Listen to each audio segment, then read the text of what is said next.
Hello everyone, welcome back to my series on the history of the neurodiversity movement. Today we are going to be talking about the early autistic net. The first two parts already gave a glimpse of what that was like, but today I will go into more detail about the specific sites and groups. As far as the timeline goes, we are now in the late 90s and early 2000s. I'll be jumping around quite a bit in the presentations going forward, but for the most part, I will stay within the boundaries of the time period I'm discussing.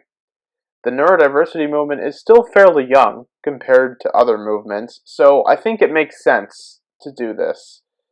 Now I'm going to talk about some of the autistic people who were influential during these years.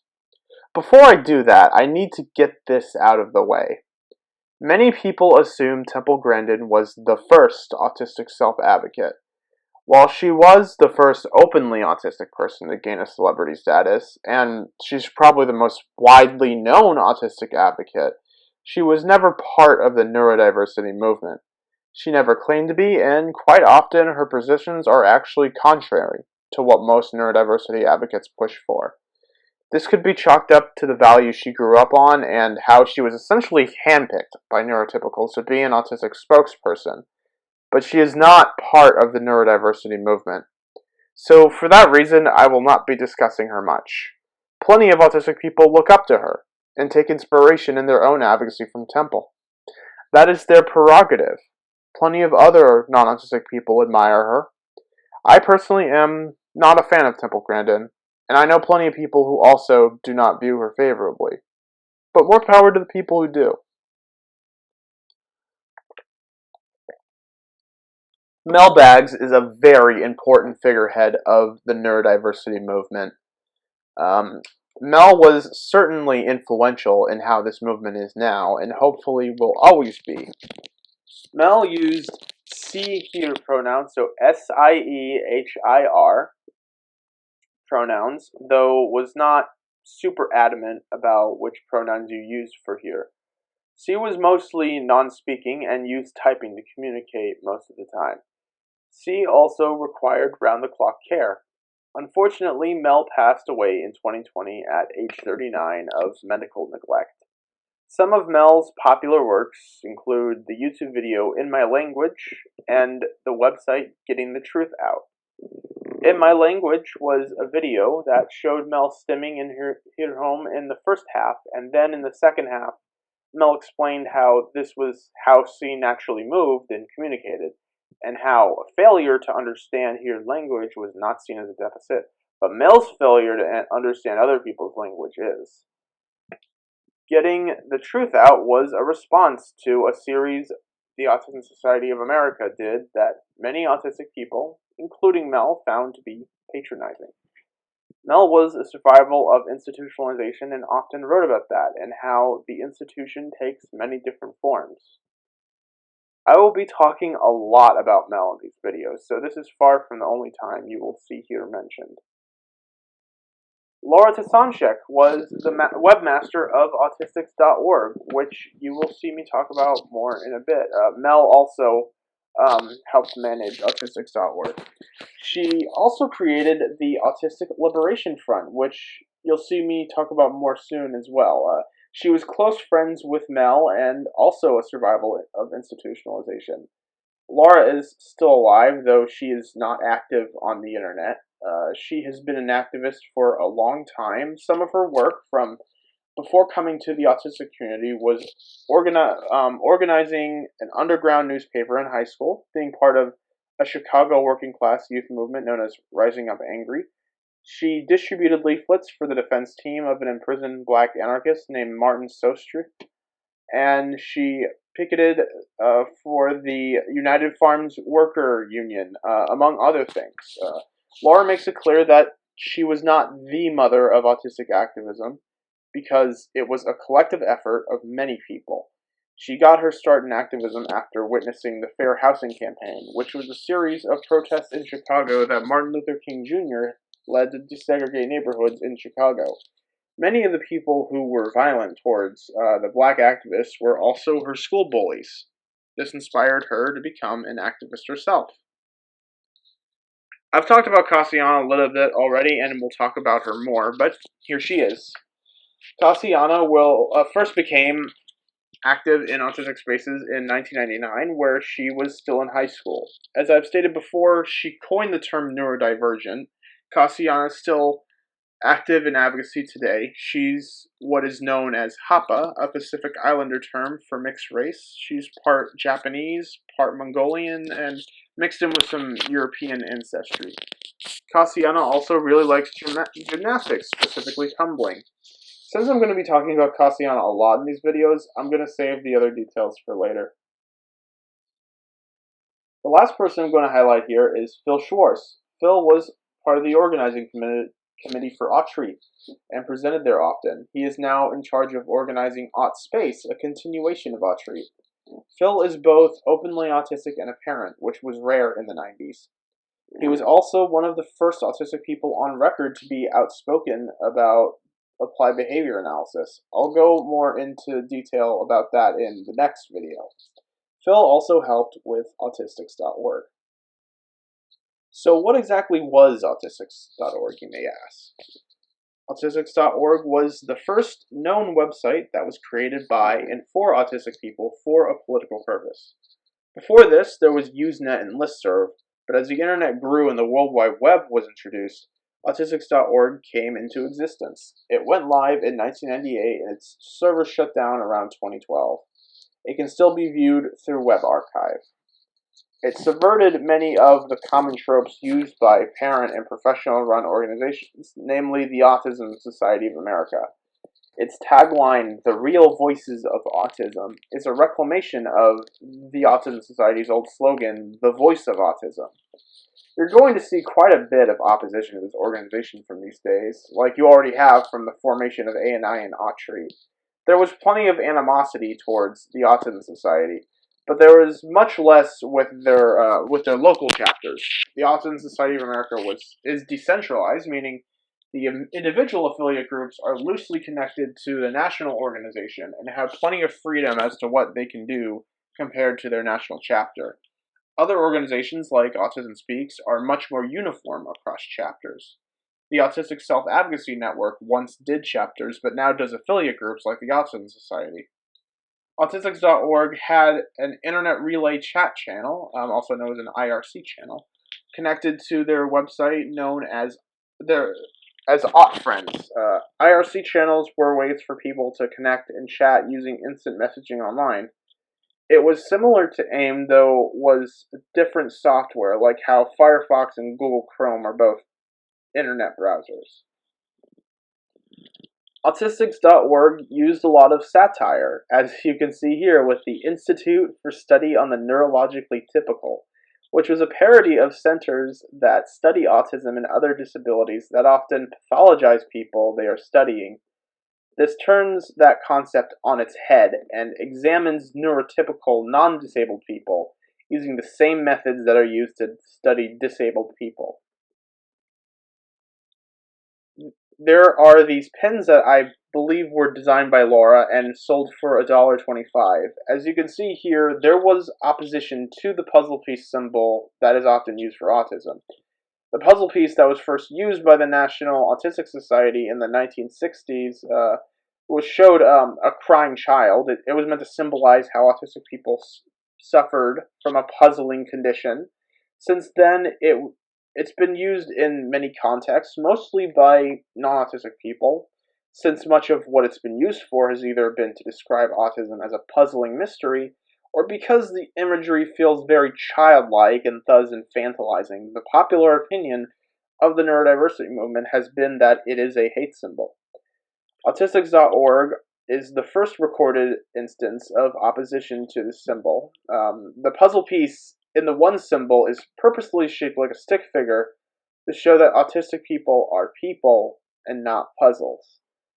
Many neurodiversity proponents argue that when you say autism is a puzzling condition, that it's a mystery that needs to be solved, you are saying autistic people themselves are puzzling and in need of solving, since autism cannot be removed from one's personhood. There are plenty of autistic people who are either neutral or who like the puzzle piece, and they have particular reasons to, some wanting to reclaim it, but there is a growing number of autistic people who want it to be abandoned entirely.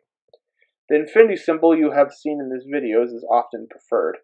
I personally do not see a wide reclamation of the symbol happening anytime soon, given that the reclamation of symbols and words always has a very specific history to it, and it isn't something that's done willy-nilly.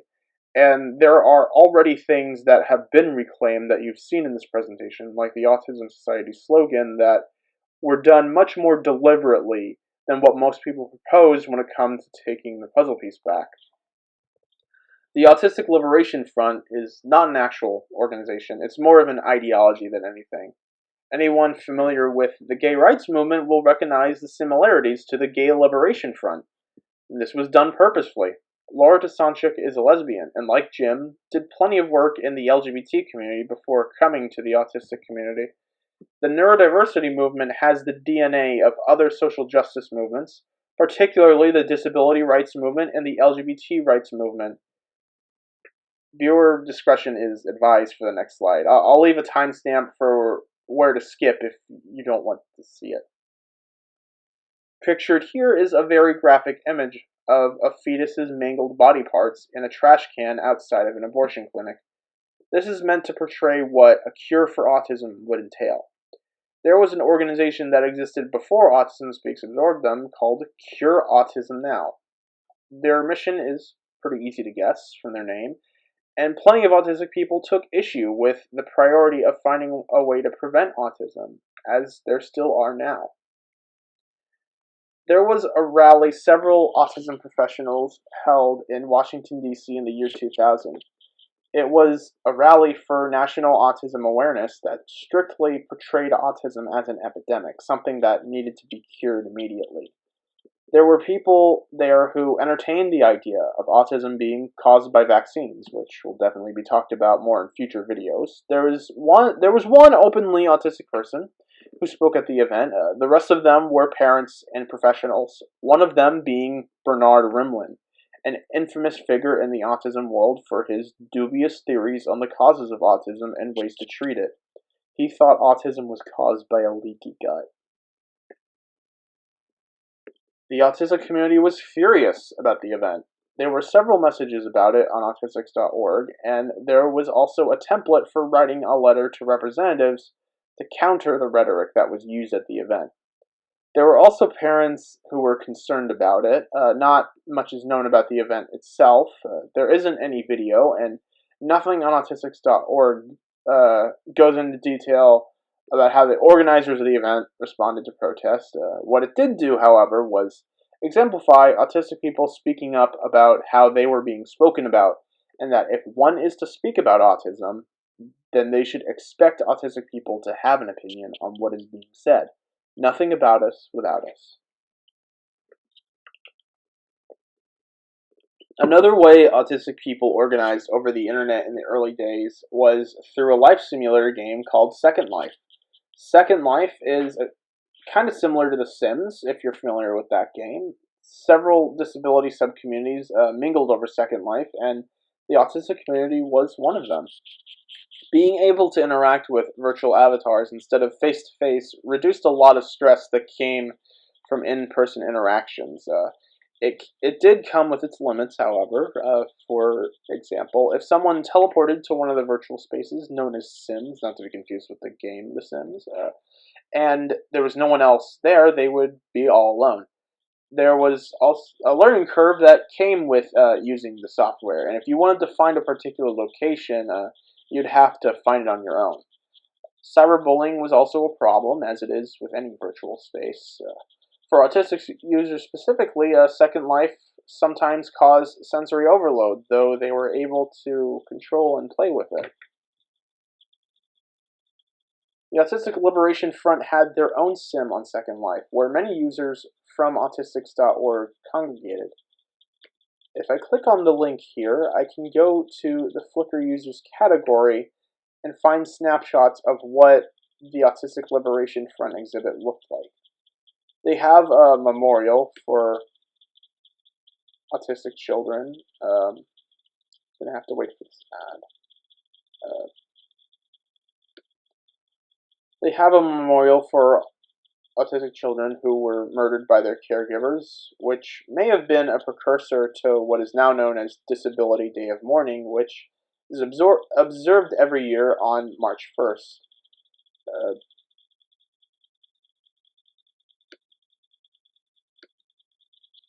Here you can see an infographic that's also available on Autistic.org, but it's in much better quality here.